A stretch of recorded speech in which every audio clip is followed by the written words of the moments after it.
Hello everyone and welcome back to my YouTube channel. And in this video I am going to continue the chapter of class 9th history, the Nazis and the rise of Hitler.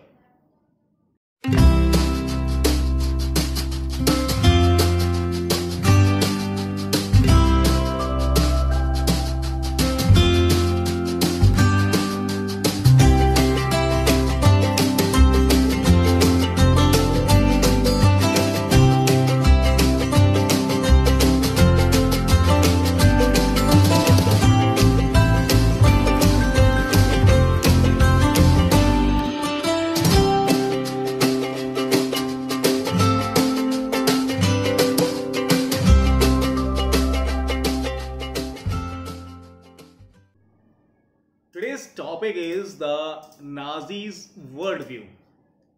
देखिए, हर किसी का नजरिया अलग होता है इस दुनिया को देखने का, लोगों को देखना, उनकी समझ अलग अलग होती है। अब तक ये कहानी जो है केवल एक रास्ते पे चली है, एक रास्ता जो हमें दिखाया गया, जो इस वर्ल्ड को दिखाया गया कि हिटलर कैसा था और उसने अपने देश के लिए क्या किया। लेकिन we all know that a coin has two parts, head and tell.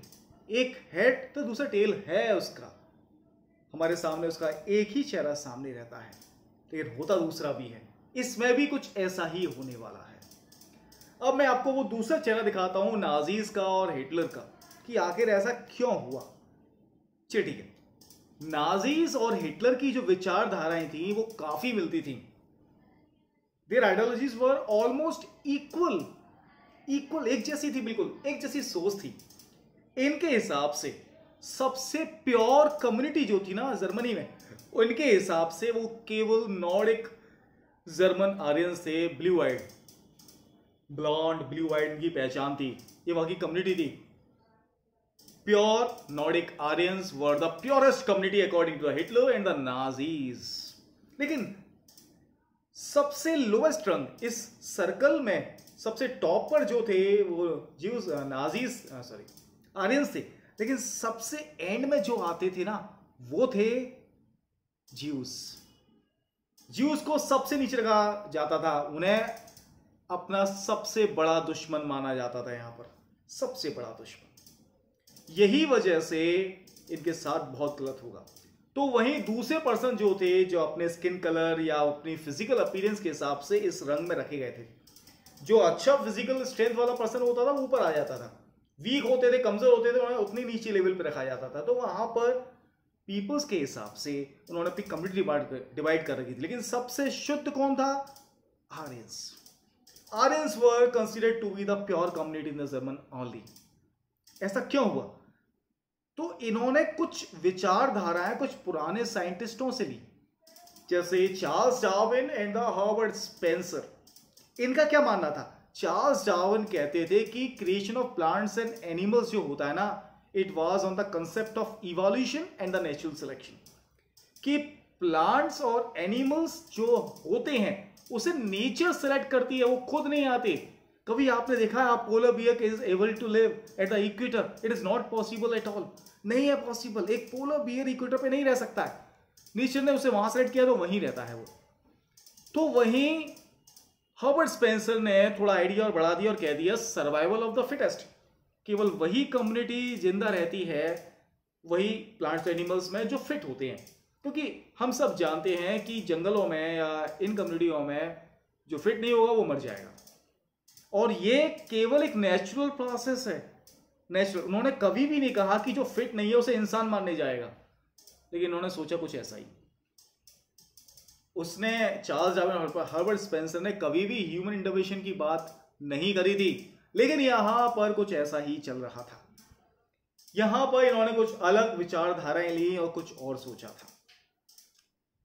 Nazis कहते थे सर्वाइवल ऑफ द फिटेस्ट, केवल वही कम्युनिटी सर्वाइव करेगी जो फिट होगी। And according to them only the Aryans were the fittest community there, और बाकी सबको मार दिया जाएगा या मर जाना पड़ेगा उन लोगों को। ये थी पॉलिसी। एक दूसरी थी लिबरलिज्म, लिविंग स्पेस। इनका क्या मानना था? जैसे एक एग्जांपल लेते हैं, मान लीजिए किसी का घर है, उसके आसपास घर बने हुए, एक सामने रोड जा रही है बस, और उसे अपने घर को बड़ा करना है, ऊंचा नहीं करना, बड़ा करना है, तो क्या पॉसिबिलिटीज है? दूसरे रीति वाले तोड़े और कब्जा कर ले? पॉसिबल नहीं है ना। नाजीज ऐसे ही करते थे, हिटलर ऐसे ही करते थे। उनका क्या मानना था कि दूसरे देशों पे अटैक करो, वहां के लोगों को वहां से भगाओ और अपने लोगों को बसाओ। इससे एक इंटरमेट लिंक बन जाएगा between the mother country and with the other countries. हमारी दोनों तरफ से फायदे होंगे। एक तो हमारे पीपल्स को लिविंग स्पेस मिलेगा, दूसरा फायदा क्या होगा, हम वहां की नेचुरल रिसोर्स को यूज कर सकते हैं और डेवलप कर सकते हैं। ये उसका दूसरा आइडिया था लेब्रेसव का। अब इसके बाद जो हमारा नेक्स्ट टॉपिक है, establishment of the racial state की बात कर लेते हैं। अब वो एक ऐसा स्टेट, एक ऐसा देश बनाना चाहते हैं जहां पर एक ही रंग, जाति, धर्म के लोग रहेंगे, बाकी सबको मार दिया जाएगा। चलिए देखते हैं इसमें क्या था। एक बार जब नाजीज पावर में आ गए तो उन्होंने अपने सपने को पूरा करना भी शुरू कर दिया। According to them only the Aryans have the right to survive. Only they were considered to be the pure community. केवल उन्हीं को ही प्योर माना जाता था और हेल्थी माना जाता था, और यह कहा जाता था कि दूसरी कम्युनिटी इनके लिए खतरा है। उन्हें नहीं घटाया गया तो हमारी प्योर कम्युनिटी को नुकसान पहुंचेगा। ये कहते थे, वो कहते थे कि only the Aryans is the pure and have the right to exist in Germany. केवल ये मानते थे। इसका मतलब क्या हुआ, दूसरी कम्युनिटी को इम्प्योर समझा जाता था और एबनॉर्मल समझा जाता था। उन्हें कुछ समझा ही नहीं जाता था। और सबसे बुरी कंडीशन थी वहां पर ज्यूस की, क्योंकि उन्हें तो उनके पीछे और भी वजह, वो अभी नेक्स्ट पैराग्राफ के बाद आएगा आपका। चलिए ठीक है। इन लोगों को मारने के लिए नाजीज ने यूथेंसिया प्रोग्राम चलाया था। इसे कहते हैं इच्छा मृत्यु, कि ये लोग अपनी इच्छा से मरना चाहते हैं, खत्म करवाना शुरू कर दिया था। केवल ज्यूज ही नहीं, यहां पे दूसरी कम्युनिटीज भी इम्प्योर मानी जाती थी। जैसे यहां पर रहने वाले जिप्सीज जो थे, जो आदिवासी ग्रुप था, यहां पे रहने वाले जो दूसरे पीपल्स थे, उन्हें रेशियल इंफीरियर माना जाता था, रंग में छोटा समझा जाता था। Even the Russian Poles were considered to be the subhuman here. Russians और पोलैंड वासी जो इनके जैसी थे रंग में देखने वाले, उन्हें भी छोटा मानते थे ये लोग। और पता है, उन लोगों को अपने घरों पे नौकर बना के रखते थे। नौकर बना के रखने के साथ साथ उन्हें कुछ नहीं दिया जाता था खाने को। भूखे मर जाते थे वो लोग, उन्हें कुछ नहीं दिया जाता था। इतने क्रूर इंसान थे ये। इसके बाद चलिए अब ये बात करते हैं कि आखिर क्या वजह थी ये इतना ज्यादा नफरत करते थे जीव से, खासतौर से जीव से। सोचिए, इतनी नफरत करते थे कि पीरियडिकल वायलेंस कराया जाता था उन्हें मारने के लिए। ऐसे ऐसे फेस्टिवल्स कराए जाते थे जिसमें ज्यूस को मारा जाएगा। तो चलो उसकी कुछ वजह देख लेते हैं। ज्यूस एक ऐसी कम्युनिटी थी जिसे किलर ऑफ क्राइस्ट माना जाता था। जीसस क्राइस्ट को आप पता ही होगा कि उन्हें हैंग कर दिया गया था क्रॉस पे। तो जिन्होंने किया था वो ज्यूस कम्युनिटीज थी। तो एक तरीके से वो पुरानी साइंटिफिक वो थ्योरीज जो थी, जो मानते थे कि ज्यूज ने हत्या करी है, जिस वजह से उन्हें वहां रहने नहीं दिया जाता था। तो ये अलग चैम्बर्स में रहते थे, अलग एरियाज में रहते थे, गेस्ट हाउस में रहते थे, मनी लेंडिंग का काम करते थे। और मनी लेंडर्स भी वहां पे अच्छे नहीं मानते, असरस थे ये लोग। असरस जो हाई रेट ऑफ इंटरेस्ट लिया करते थे लोगों से, उन्हें परेशान करते थे। तो पता इनका चेहरा हमेशा जर्मनी में बुरा ही दिखाया गया था। इसी वजह से इन्हें यहां से निकालने की बात चल रही थी। पॉलिटिकल ऑर्गेनाइज्ड वायलेंस कराया जाता था इन्हें मारने के लिए। और दूसरी वो पीरियडिक साइंटिफिक थ्योरीज जो हर्बर्ट स्पेंसर, चार्ल्स डार्विन से इन्होंने सीख ली, उन्होंने कहा नहीं था, उन्होंने सीख ली। तो ये कुछ वजह थी जिस वजह से ये मानते थे कि इनको कन्वर्सेशन करके भी हम इन्हें नहीं बदल सकते। इनका परिवर्तन कर दो, धर्म या जाति परिवर्तन, तो इन्हें चेंज हो जाएगा। नहीं हो सकता ऐसा। इनका तो बस एक ही इलाज है, वो आप जानते हुए क्या। 1933 से लेकर जब से हिटलर आया था, वर्ल्ड वॉर शुरू होने तक, 1939 तक, हिटलर इन लोगों को देश से बाहर निकाल रहा था। कह रहा था कि आप मेरे देश छोड़ के चले जाओ। देखिए उसके बाद थोड़ा सुधार हुआ। 1939 से लेकर 1945 तक, जब तक वर्ल्ड वॉर चली, हिटलर ने इन्हें देश से बाहर नहीं निकाला। अब आपको लग रहा होगा सुधर गया हिटलर, देश से बाहर नहीं निकाला, इस दुनिया से ही बाहर निकाल दिया उसने। मारना शुरू कर दिया था इन लोगों को।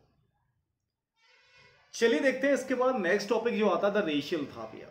चलिए इस टॉपिक में क्या है, इस टॉपिक में भी यही बातें चलेंगी, बस इसमें हम पोलैंड की कहानी को थोड़ा ज्यादा पढ़ेंगे। पोलैंड तो racial utopia under the shadow of the war की आड़ में इन लोगों ने जीनोसिडिकल वॉर भी करी थी।